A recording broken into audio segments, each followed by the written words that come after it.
Democratic presidential candidate Kamala Harris and running mate Tim Walz made a campaign stop in Wisconsin on Wednesday, testing the Minnesota governor's Midwestern credentials. Now, look, we're pretty neighborly with Wisconsin. We get our friendly battles, but in Minnesota, just like in Wisconsin, we respect our neighbors and the personal choices they make.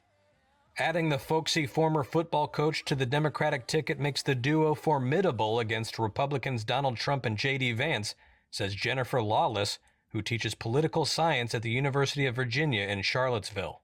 I think it's as strong a team as the Democrats could have hoped for. When Kamala Harris burst onto the scene 2 weeks ago at the top of the ticket, she had a sense of enthusiasm and optimism and electricity that we haven't seen in presidential politics in quite some time.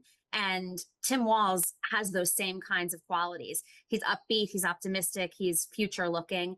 And together, that really makes them funny and sunny. And I've been saying that that's a big juxtaposition to what we see in Donald Trump and J.D. Vance, where a lot of their rhetoric and a lot of their speeches come across as sour and dour.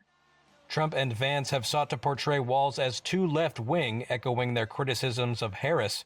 In an interview on Fox News Wednesday, Trump called Walz a radical liberal and claimed he was, quote, thrilled Harris had picked him.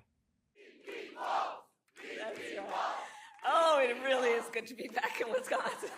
Harris and Walz holding events in both Wisconsin and Michigan on Wednesday is part of a tooth-and-nail effort to turn out their own voters in the two battleground states and win over those who are still undecided.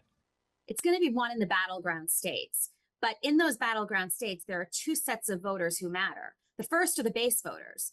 Democrats and Republicans need to make sure that they get out their voters in all of those battleground states.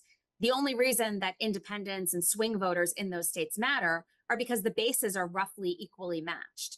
And so Kamala Harris has to do everything she can to up voter turnout among Democrats. Trump has to do that among Republicans. And then they have to fight for those people who still haven't made up their minds. Democrats regard Wisconsin and Michigan as near must-win states in this year's election.